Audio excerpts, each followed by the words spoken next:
You are listening to the Nightly News Podcast, the voice of the Knights.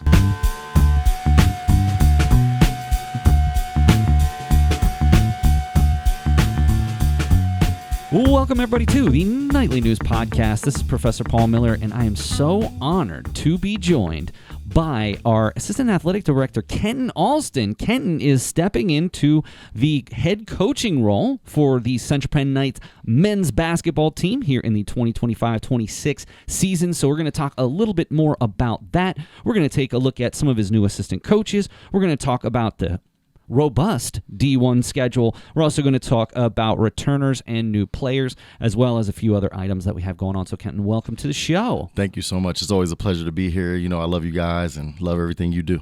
And also being joined by Nightly News President Noah Lopez. Noah, and also producer for Knights basketball this season. Yeah, I'll be there at the games, guys. Noah's going to be doing every game. There's like a couple games that the home games. Yeah, the home games, well, of course, yeah. We only do the home games at this point. So, but Noah had the opportunity to be a part of our sports broadcasting class next term. Loved every minute of it. Did some photo for us for baseball. He's going to be our main photographer going into the baseball season and our main producer in the basketball season. So Noah is obviously very involved with all the things we're going. And Noah, just as an aside, I'm not sure if you've been alerted to this yet. Oh. You were also going to be in charge of the public address at the games to call off these starting lineups. Wait a minute. Oh, yeah, I already knew that. I volunteered to do that. Okay, well, I'm just announcing it. Yeah. I'm announcing it to the world. Oh, I didn't. Yeah, that's what it's called. Public address? Well, PA is what is short, but public address is what it stands for. So Noah is not only going to be doing the public address, but he's also going to be doing our production for our Nightly News broadcast. Just as a cheap plug, you can always check out all of the Central Penn Knights men's and women's basketball games, as well as baseball, on our YouTube channel. You can go to youtube.com/the Nightly News CPC. So you can check us out there. But we are here to talk to Kenton. And Kenton, what other place would I start than the award that you were given at the Nightly News Hall of Fame that we had over homecoming? You are the proud recipient of our Shining Star Award, which is an award that we give out to amazing faculty and staff who have supported the mission of Central Penn College, and this is not an exhaustive list, but some previous winners, Sandy Box, Adrian Thoman, Jared Reif, and Casey Hicks, among others. So you're right up there in the Mount Rushmore of amazing people in terms of supporting the Nightly News. Someone make a statue of his face. No, that means a lot. It's truly an honor.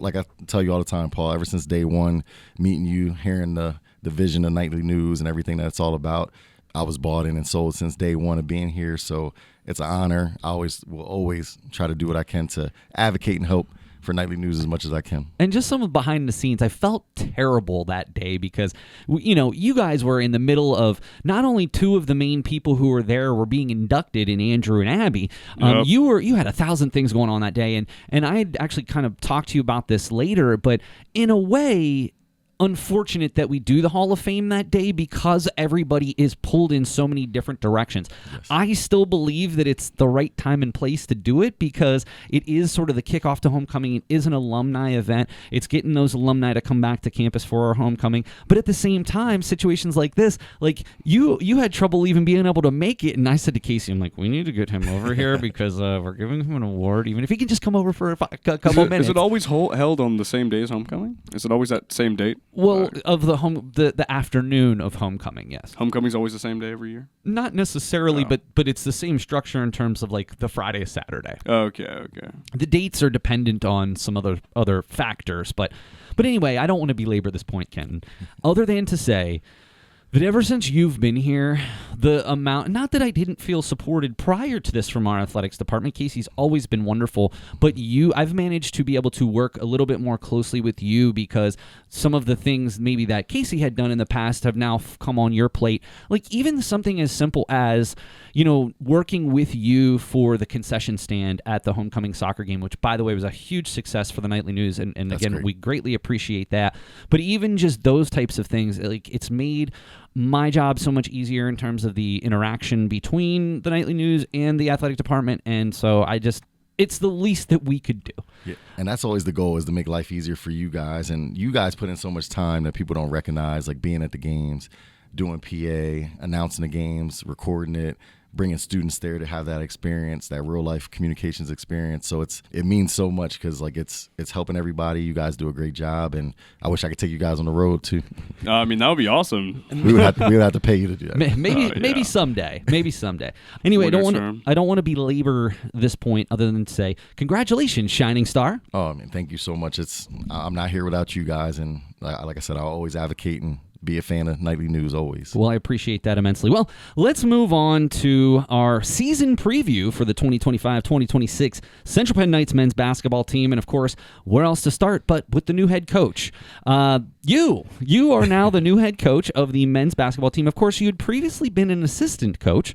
So, without going into a ton of detail, how did this opportunity present itself?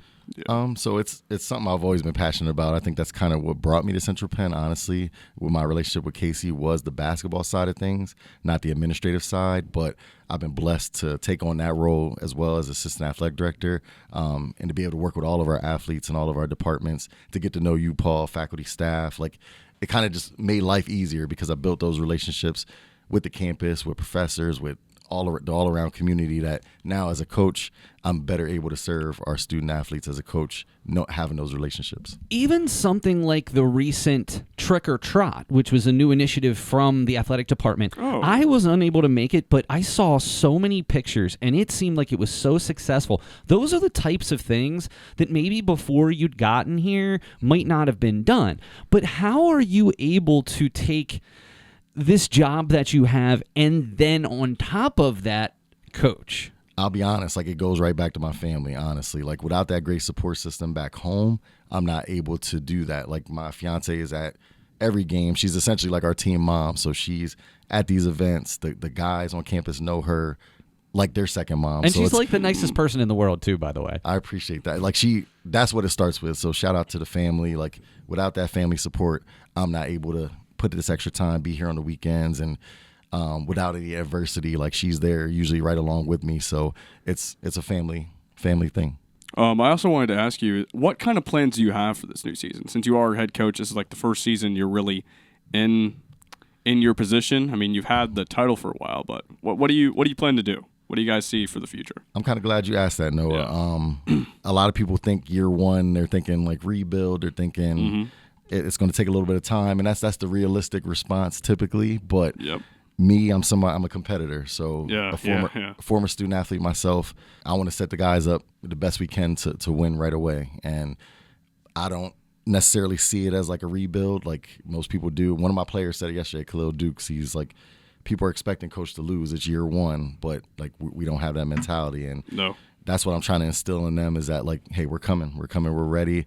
Even with new pieces, with former pieces that have been here, those are all my kids now. So we're ready to go to battle and prove people otherwise. And you guys have a lot of players this season, right? Like, that's a huge roster I'm looking at right here. And speaking of numbers, we're actually starting a JV developmental program this year. Oh, wow. So it's something for the future to try to draw more students in, bring more students into Central Penn that might be a fit. They might not be ready yet for the college experience, but we can mold them into that, get them into school. It's like a part-time team member type of thing. Yep, they won't use eligibility, but it's an opportunity for them to be involved. A lot of bigger schools, Division I schools, have like student managers and those type of things. So it helps with practice. It helps with just all overall. Just my vision for it was to help the school and to try to increase numbers in recruiting. So as we, look back, so you were named the coach quite some time ago. I mean, this certainly wasn't something recent.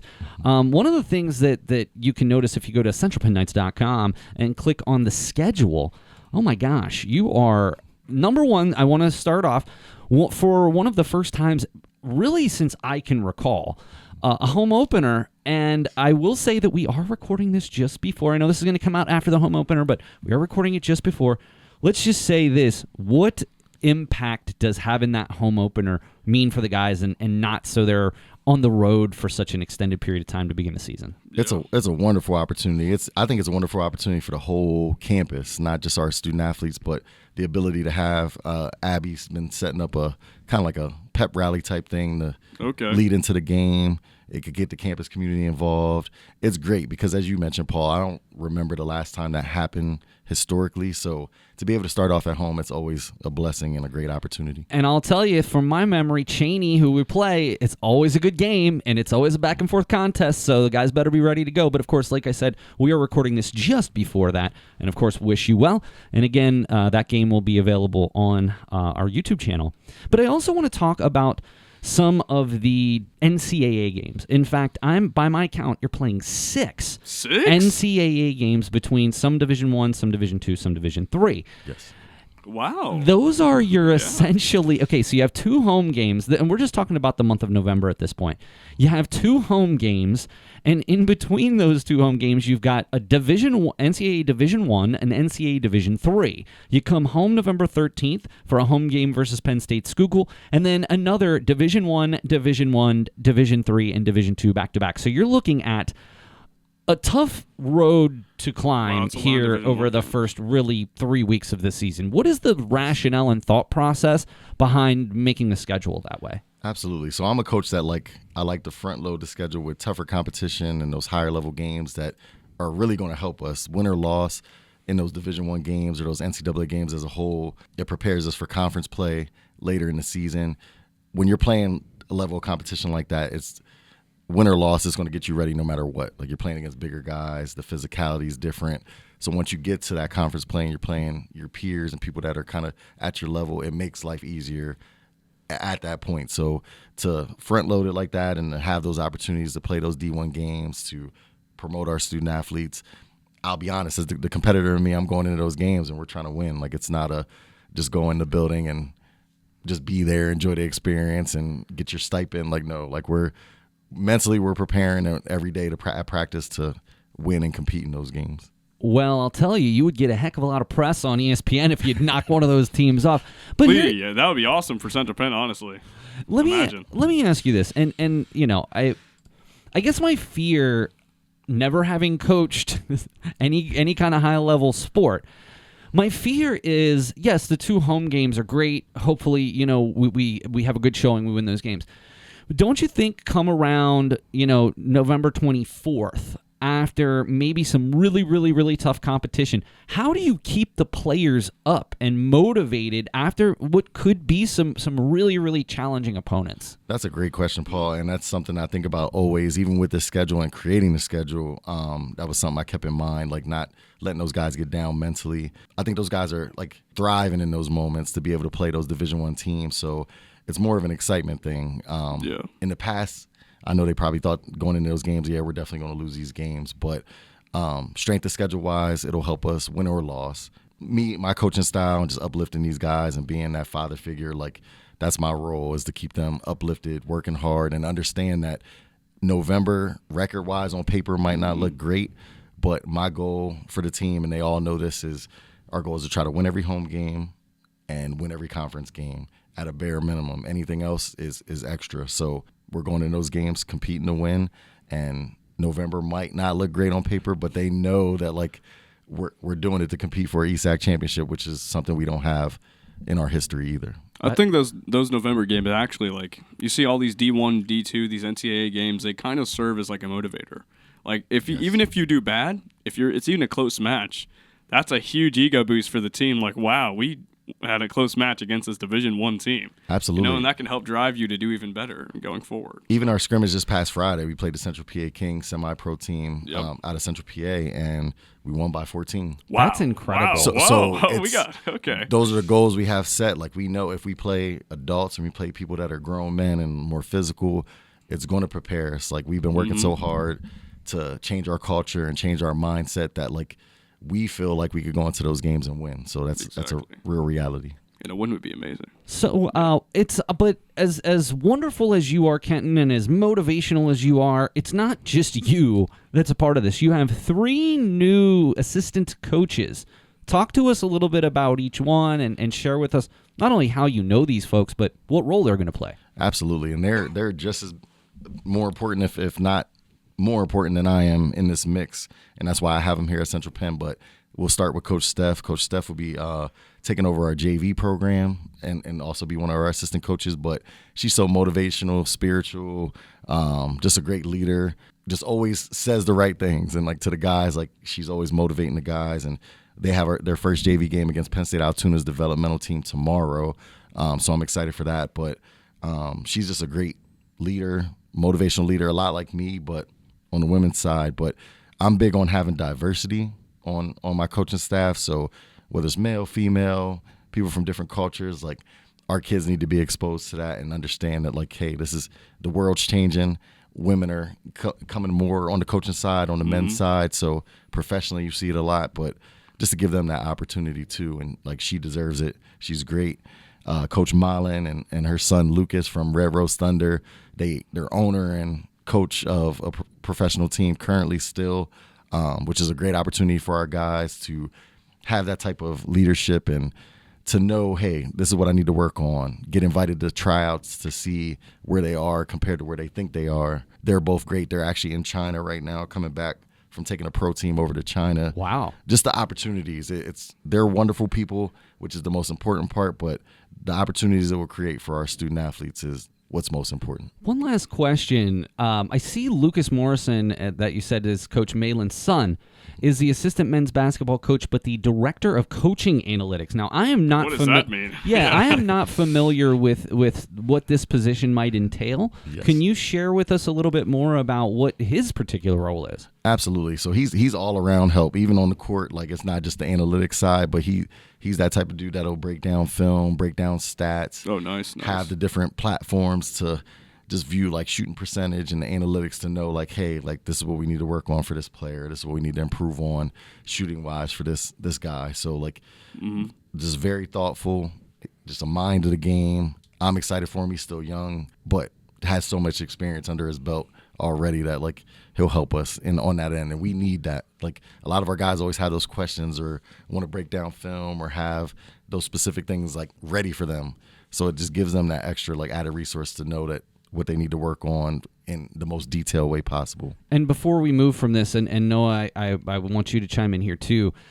In a way, and we've kind of always known this in terms of our broadcasts, of course we want the families and friends to be able to watch. Of course we want the players to be able to go in after the fact. But part of the reason that we do this is from an analytical perspective, that there's, a record of the game that you can go back and actually break down film. And so it's what we do is not just simply, hey, we're doing something to broadcast the game live. It's like it has a long tail. I mean, what I mean is you can always come back to that game to use it for film for perpetuity's sake. I mean, there's a lot of benefits from doing that. So Noah, and as producer, it just goes to show how important your job is. It's not just the here and now.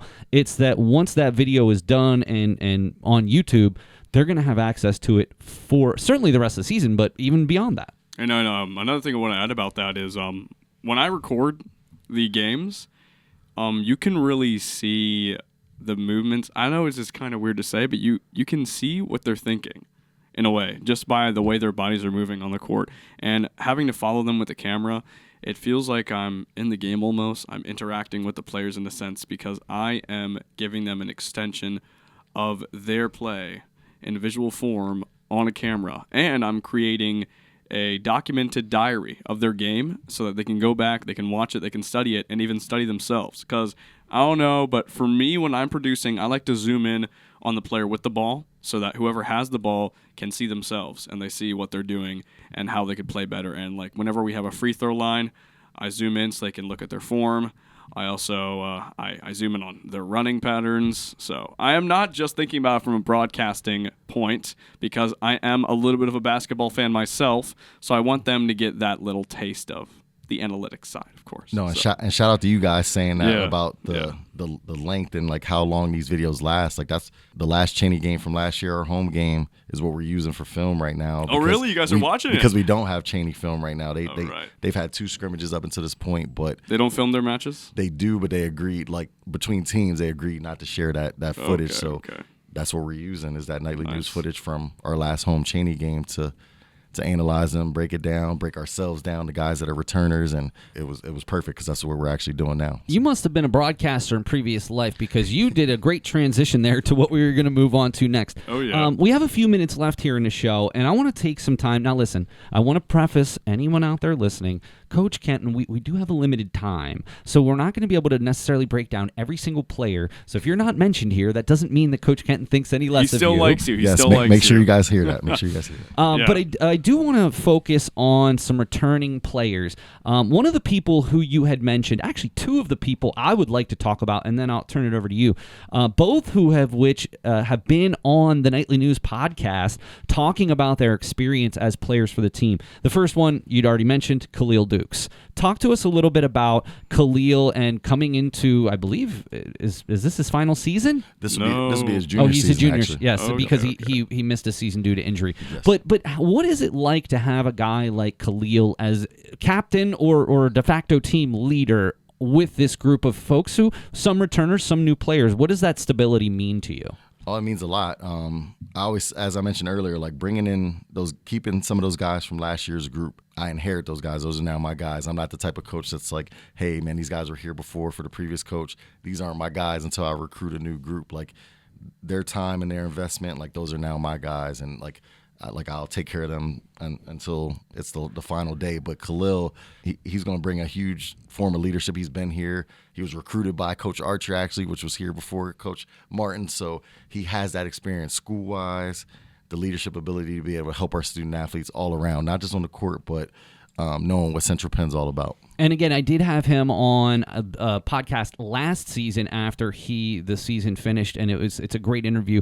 I can put that along with this. I also want to talk about, and I think this is a fair critique. I always feel really weird critiquing because really it's my job just to be out there and call the game for our Knights. But I think it's fair to say one of the weaknesses of the team last year was height.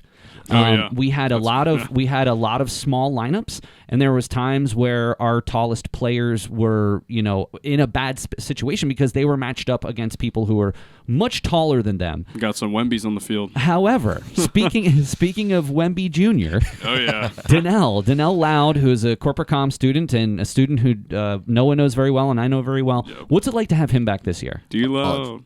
It is wonderful, and you said it perfect. D Loud, he's one of my favorite people, most importantly. But just not putting his information out there. But coming into last year, he didn't have enough credits to be eligible. He missed last season. Most people in that situation would fold and would quit, might give up. He stuck with it. He probably has the most credits going into this year out of anybody on our team. Boosted his GPA up. Did everything that I asked of him to do, and I'm proud of him for that. He deserves everything that's coming this season, and I have high hopes and high goals for him, and I'm just excited because I know, like, you guys are a huge part of his life, too, so, like, he deserves it. And this is his final. Shout out to D-Loud, man. Shout out to D-Loud. This Good is his job. final year, so I want to make it a good one. Any other people who you want to highlight, keeping in mind that we have a few minutes, but I want to make sure we get to some of the new players as well. For sure. Just a few other guys to highlight. One of our other seniors, so Riley Young. Yep. Super involved on campus, RA, great person. Will probably be one of our leaders and our captains this year. Just a great overall person, one of my favorite people. I'm excited for him. And same thing with Donnell. Like, I want to make this year great for both of them and send them out on top. Connor Jenkins, bringing him back, he'll be a huge spark, one of our best shooters, lefty. Speaking of lefties as well, being quick, Deshaun King, our only returning all-conference player, have high expectations for him. Just trying to, like, tweak things in his game, but he's such a high-level scorer. Like, he'll be great. But those are some of our key pieces, and our newcomers are great. We only have one true freshman in Nasir Little. All of our other guys are either transfers or guys that were brought back from previous seasons. So let's just say maybe not necessarily true freshmen, but how about some people that the fans of the men's basketball team might not be familiar with? For sure. Like Connor, some people might not be familiar, remember him from 2 seasons ago, but like he'll have a huge impact on our team this year. Bringing Cameron Wilson back, you speak of size, just trying to mentor him, get him back used to the academic side of things on the school side. But his size, he's a monster on the court. I call him a gentle giant. Giant. He's big, but he's like one of the sweetest kids in the world. He's a BFG. Man, new guys. Gabe Kearney, Gabe Kearney's a Penn State York transfer. He's impressed me every step of the way. This And practice. Gabe is from my hometown of Carlisle, Pennsylvania. That's great. Gabe is wonderful. I think he'll be a huge surprise for us this season. Just plays so hard, works so hard. Like, he'll deserve everything that's coming his way. So those are some of the faces to look forward to this season. Noah, any final thoughts? Please come to their home opening game. Well, unfortunately, Yeah. that will be after this podcast. Okay, well then, tune into our streams. They are on the YouTube channel that this podcast is on. So if you guys ever get lost and you're listening to the podcast and you're wondering where to watch the games, it's the same channel. Just go to the live stream tab. And I'll also put that Yep. link along with this. Well, Kenton, thank you so much for taking the time out today to talk more about Central Penn Knights men's basketball. Of course, you can catch all of the home games and on our YouTube channel, as Noah mentioned, and you can go to centralpennknights.com for the schedule, the roster, and the statistics of all the games once they get underway. And by the time you listen to this, they will be. And as an aside, best of luck in the NCAA schedule. I can't even imagine how difficult it's going to be, and if anybody's going to be able to help us navigate that, it's you. You are one of the most respectful, polite, hardworking people who I've ever had the fortune of working with. And again, if there's anyone who's going to be able to navigate with the team through some of those possibly tough times, it's you. And then I do agree with you that, December 1st rolls around, the guys are going to be better for it and hopefully be able to win a couple of those games. Absolutely. And I got to give it back to you, Paul. Like, thank you for all the compliments. Like, I feel the same way about you. Like, since day one, like, you guys have embraced me, brought me in since day one, and I appreciate that. I love you guys, and looking forward to see what you guys do too with Nightly News. Yeah. Sounds like a plan. Noah, as always, it's such a pleasure. And Noah, I'm really looking forward to working with you alongside of you as the producer for Knights basketball this year. I know what's interesting about Noah is when I first met Noah, he never was one to be super into sports. Yeah, I didn't even watch a sport. Never. But he always had a little bit of, hey, I kind of like basketball. And then as soon as we got him out to do the production, he's like, yeah, this is great. Because I grew up like not doing any sports, and everyone likes sports around me except for me. But like, I want to get involved. I don't want to be left out. No, So, it's not even yeah. that. You're doing amazing work. So I greatly appreciate that, and I look forward to working with you this year. Heck yeah. All right. Well, Kenton, what else is there to say other than great luck this season? And Thank you so much. We will be there every step of the way, and we hope to get some other people to be joining us, at least for the home games, and maybe even catch a couple on the road. Absolutely. Thank you guys so much. Thank you, Dr. Miller. Thank you, Noah. I look forward to having you guys there with me. Fantastic. All right, well, that's going to do it for this episode of the Nightly News Podcast. I want to thank Central Penn Knights men's head basketball coach and our assistant athletic director, Kenton Alston, and, of course, Nightly News president, Noah Lopez. But that's going to do it for this episode of the Nightly News Podcast. We'll see you again next time.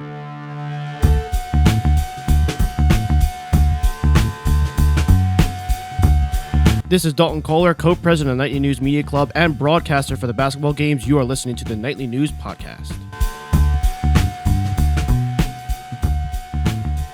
Welcome, everybody, to the Nightly News Podcast. This is Professor Paul Miller, and I'm so honored to be joined by the recently named Intern of the Year, Rosanna Wakley. Rosanna, welcome to the show. Thank you And of for course, having me. absolutely. And of course, anybody who follows the Nightly News has probably read some of Rosanna's work. Rosanna has been a prolific writer over the past couple of terms. And of course, if you've had our publication, you've seen her writing there as well. Of course, you can always check cpcnightlynews.com for all of Rosanna's stories and, of course, all the stories from our student reporters. But we wanted to have you in here today for a couple of reasons. Number one, you've never been to campus before. No. And so it's wonderful to have you here, and I gave you a little bit of a tour. And so just generally speaking, as a student who's literally in your last week here, we're recording this after the Business Partner of the Year breakfast. Of course, this comes out a little bit later. But so as someone who's been a Central Penn student for quite some time, what was it like to check out the campus for the first time? It's kind of bittersweet. It's a beautiful campus. I think it would have been great to be able to come here as a student, in-person student, but I live in a time that fortunately, we have the opportunity to do classes virtual for mainly non-traditional students. So the campus is great. It has everything, all the resources that students close by or that live here and would need. I wish I could have got here a couple more times besides my last week. Well, the best part is we're not going anywhere. So you're, as an alumni member, you're welcome to come for any of our events that we have. Of course, we always do the CPC film series every quarter, and our big fall harvest is coming up in the fall. So Very true. Don't be a stranger. Well, Rosanna, we wanted to talk a little bit more about your experiences with your internship site. But before we get to that, I know that you just heard this at the event itself, but I'm going to read my nomination, and I'll try to do so quickly just to not belabor the point. It is a true pleasure to nominate Rosanna Wakley for Intern of the Year. During her time with the Advancement Office at Thaddeus Stevens College of Technology, Rosanna exceeded every expectation and left a lasting impression through her professionalism, work ethic, and genuine passion for service. Rosanna's internship directly enhanced her academic experience by providing real-world application for the public relations and project management skills she has honed in the classroom. She quickly immersed herself in the world of advancement, learning the importance of building relationships with donors, alumni, and partners, skills that connect with her academic focus and career goals in nonprofit and public service work. What truly stood out was Rosanna's initiative. She didn't simply assist with projects. She most certainly elevated them. Whether she was researching potential donors, coordinating logistics for alumni events, or contributing to the development of promotional materials, Rosanna consistently brought original ideas and thoughtful problem solving to the table. Her work on social media campaigns in particular demonstrated both creativity and strategy, helping the department strengthen its online presence and engagement. Rosanna was not afraid of challenges. In a fast-paced environment where priorities could shift quickly, she adapted with professionalism under pressure. From navigating complex donor databases to managing communications for multiple events simultaneously, Rosanna faced each task with enthusiasm and maturity beyond her years. Rosanna, and congratulations for this. Let me ask you, we'll talk about the internship here in a minute, but what was it like when you heard not only that you were winning this prestigious award, but what was it like for you to hear that, as especially you're getting ready to graduate? You're literally 1 week away from being done with your degree here at Central Penn. Right. It is a huge honor and compliment. Being a non-traditional student, I don't know, some things you don't know what you don't know. So I never really thought of it as even being an option or that it existed as an award. I did my internship about a year ago, so it's kind of in the past. Not that it's in the past, but, the impact is still there. I still have a good relationship with the advancement team and still try to stay connected, and it's hard to disconnect after you dive into, such dynamic and such an important focus. So it was it was such an honor, and it was kind of nice. It came at a good time because I am graduating, but graduation isn't going to be for another 9 months. Yeah. It was kind of nice to have an excuse to come here around the time that I'm actually graduating and be, sort of celebrated and acknowledge just my time here. And that is a good point. We do have one commencement a year, but we have 4 terms. So students can graduate in any one of those 4 terms, depending on where they are. So, yeah, I can understand how it is different, because usually when you're done, it's time for you to walk across the stage. But we will most certainly reconnect, well, hopefully before then. But for graduation, maybe we can catch up for dinner with your family beforehand or something like that. But I would most certainly love to stay in touch. Absolutely. So tell me a little bit. So your internship was, I don't want to say unusual, but I want to say a little bit creative, because you actually interned through the organization that you work for. You work for Thaddeus Stevens, right. And which typically doesn't work, right? Yeah. Typically, in terms of an internship, we ask that you don't work for the organization. However, if you have, much like Central Penn and the Education Foundation, you have the Advancement Office, which is somewhat separated from the day-to-day business at Thaddeus Stevens. So can you tell me what some specific things that you did that were above and beyond what your current position is with your internship?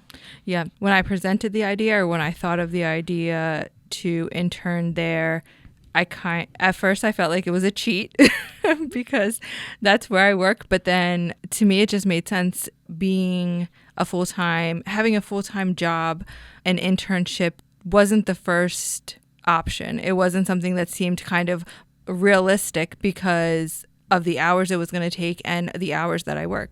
So thankfully, I do work in human resources and in the Title IX compliance office. So that's a very different part of the organization than the advancement team and the foundation. So obviously what I do is, employee focused on my day-to-day job. So for my internship, it was completely different. It was everything that I was kind of missing in my job that I love doing. It was creativity. It was, getting out of my office and being able to connect more with the students, with the partners, and just using some of those skills that I was learning in school. And I think that that's what's very unique about this. So, like I said, anytime that we do have a student sort of in your position, there are ways we can creatively think about how an internship might work. And this was sort of your pitch, because originally I didn't even know that an internship was something that you were interested in doing. Mm-hmm. And you'd mentioned that you had this potential opportunity. And I said, man, this sounds really cool, and it's right up your alley for the things that you're studying. So talk to me a little bit more about some of the specific tasks that you did along with your internship, and in hindsight, what are some of the impressions or the impacts, as we just talked about the Business Partner of the Year, that you have seen even months later? A lot of what I did, it came at the perfect time. It came at really the biggest donor fundraising event that happens each year for nonprofits, Extra Give.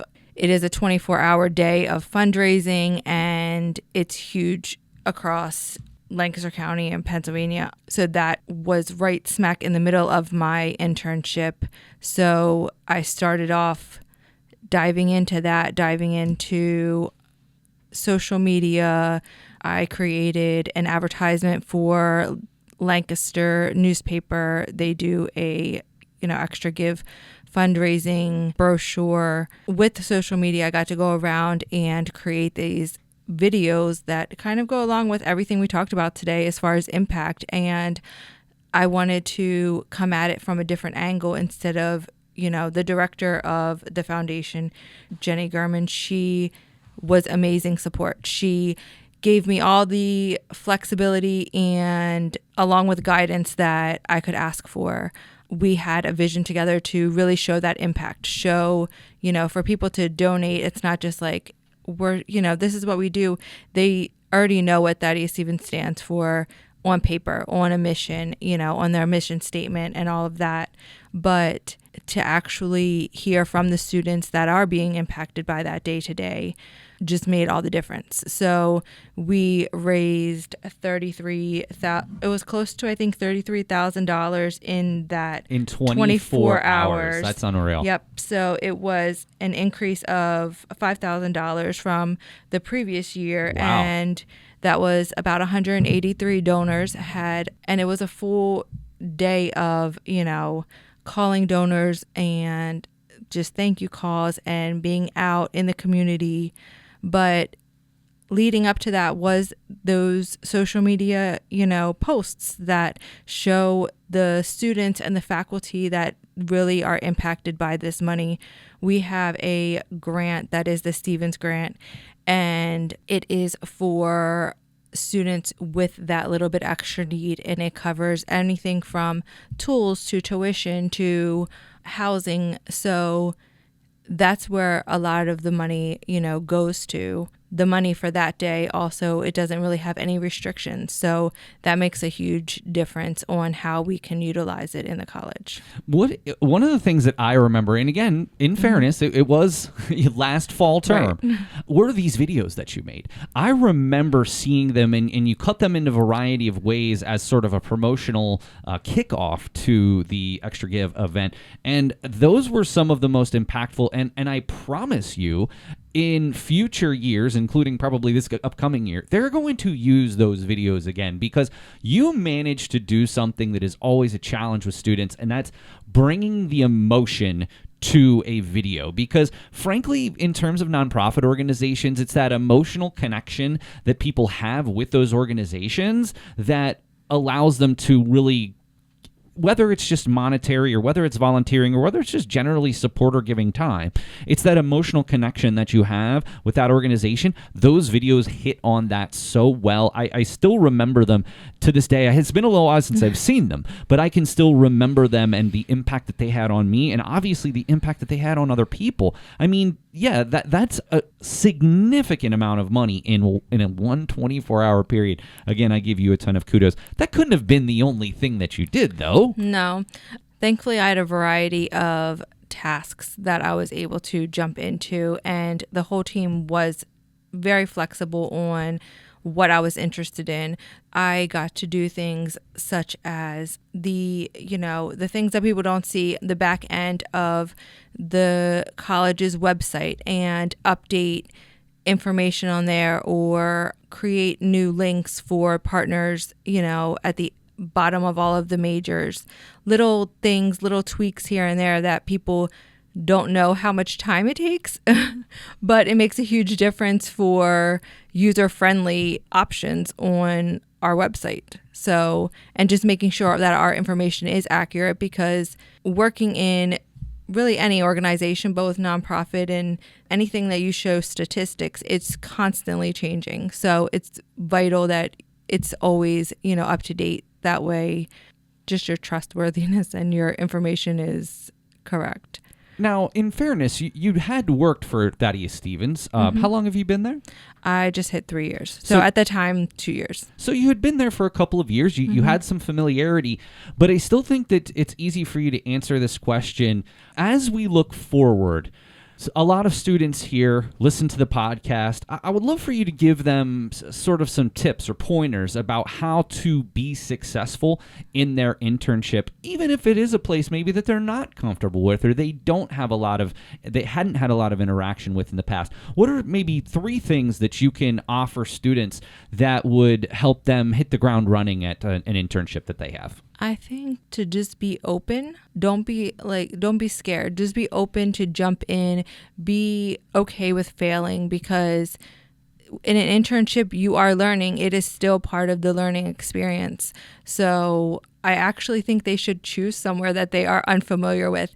Even though I did work there, I was unfamiliar with that whole sector of the organization. So I think it's important not to pick somewhere that's too comfortable, because if it's too comfortable, then it's not necessarily going to be challenging enough, right, to help you grow. And with internships, I think that it is not the option for everybody, but I think if you get the chance to do it, it's so important, because it's kind of like test driving the career. It's kind of like test driving those, especially something like corporate communications.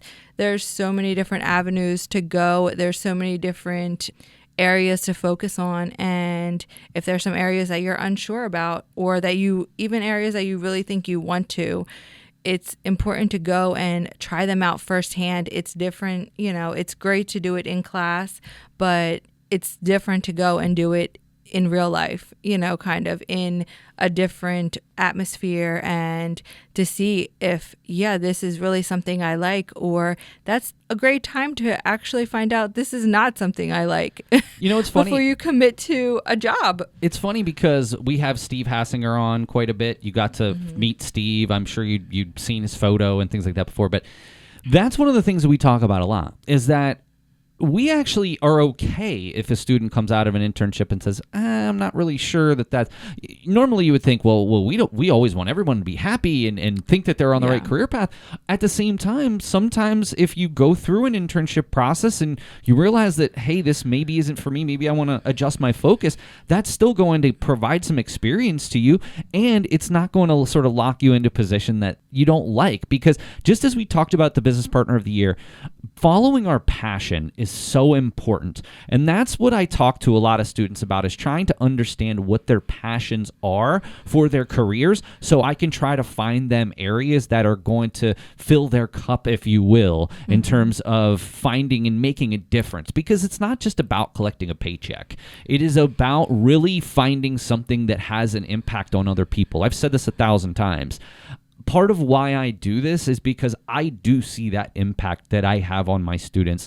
And, when I get messages from alumni or even just the chance to get to meet you and talk to you today, it really means the world to me. Because honestly, yes, I did come to your site, and I enjoyed that very much. It was a very memorable day. This is only the second time I've ever met you in person. Right. And it's crazy because I feel like I've known you forever because I've had you in a number of classes. But just this is like the second time that I've actually gotten to get to know you, and it really means a lot to me, and I hope that you enjoyed your time here today.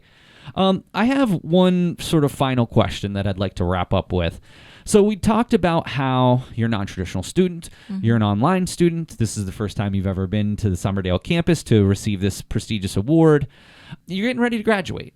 As you look back to your time at Central Penn College, what are some of the fond memories or experiences that you're going to take along with you moving forward? It does seem like it went really quickly. It doesn't when you're in the middle of it. Yeah, except that I feel like I've been here forever, so it's kind of contradicting each other. But I think the best thing that has come out of this is those relationships that I have built between you and several other instructors. They know who they are, but I have built lasting relationships. I have, built connections that is really difficult to do sometimes. It's kind of on both the instructor, the advisor, and the student when it comes to being a virtual student. I completed, my associates before I came here and transferred over, and I don't think I ever spoke to my advisor in my associates program, and I don't think they ever reached out to me, and I'm pretty sure I couldn't tell you any instructors' names that I ever had. It was just a completely different experience. It was completely, it just makes all the difference. So being here at Central Penn, that was just the biggest reward, is not only the, degree, obviously, but just making connections and feeling like it was more than just showing up, doing, submitting some assignments online and getting this degree at the end. I love to hear that, and I do know that you are going on for a master's degree. Tell us a little bit about that. So I swore I was not. I swore that I was going to at least take a long break before I even considered it. But it just kind of rolled and just everything fell together. Not that the next step is not strategic, or it's not for work, but it's kind of more for me. It is in creative writing. It's going to be with Wilkes University for my master's, or ultimately for an MFA program. So it's very exciting. It's going to be very different. It's more kind of about like that passion, like you said. So even if full time, I would love to publish. I love writing fiction. I would love to do that, to some degree for the rest of my life. But also it is something that is necessary and required for teaching. So I would, because of the impact that the faculty all made here, I would love to give that back to other students and to help them find their passion. And in order to do that, I do need to, move forward with a master's. It just so happens that I'm lucky enough that it's not just a master's program that is required and I have to just check off to get to the next step. It's one that I am really excited about, and I will be able to write and do what I love doing. And to me, like, that is the number one thing. I enjoyed my doctorate every step of the way. Maybe not week to week when I was, cursing my professor for assigning us to read 2 books in the, over the weekend. But as you look back and reflect, and that's the thing I want to kind of finish with here, Rosanna. You have been such a wonderful student. This award is a recognition of not just your work with I want to be very clear about that. It's not just about your work with your internship site. Of course, that was the key piece, right? It's about the efforts that you've made your entire time here. And even before that, the efforts that you've made with your employer. For instance, if you weren't a good employee, they wouldn't have let you intern there, right? Yeah. They welcomed you with open arms. They were sad to see you go. I will never forget when I came to the site visit and I got to talk to your supervisor, and they were like on the verge of tears because you weren't going to be able to do what you had been doing previous. And I have never, and I've been a lot of site visits, I have never recalled someone's breaking down a site supervisor, because the intern was going to be moving on. I just hope that you understand that this award is about much more than just those 4 months that you put in. It's about the last several years and the sacrifices that you've made, from your family to your friends, to your social life, to other things that you do that make you happy that had to be put on hold. This is sort of a culmination of that, and I hope that you, again, accept my sincerest congratulations for winning this award. It's a very prestigious award, only once Thank you so awarded much. once every year. And again, I'm so glad that you got to join us here today. At first, you weren't sure if you were going to be able to make it, and I was very sad. But then you emailed me back. You said, I'm going to be there. And I said, that's fantastic, because, again, this is that culmination as you're just 1 week away from finishing up your final term. I appreciate it. Thank you so much. Thank you for the nomination, the award, and having me here today. It's my absolute pleasure. And again, Rosanna, I know that this isn't going to be out for a little while because we're sort of at the end of one term, but it'll be out next term. And I hope that you can look back on this day as something that you're very proud of moving forward. And of course, I wish you well in your master's program, but enjoy these couple of months off, because I think you may have made the right decision going right into it, because I think once you're out of it for a little while, you kind of lose that gear. But listen, enjoy these next couple of months off. Enjoy the holidays coming up. And again, Rosanna, it's been my absolute pleasure to get to work with you. Thank you so much. All right, well, that's going to do it for this episode of the Nightly News Podcast. For Rosanna Wakley, the intern of the year and soon-to-be CPC alumni, this is Professor Paul Miller, and we'll see you again next time on the Nightly News Podcast.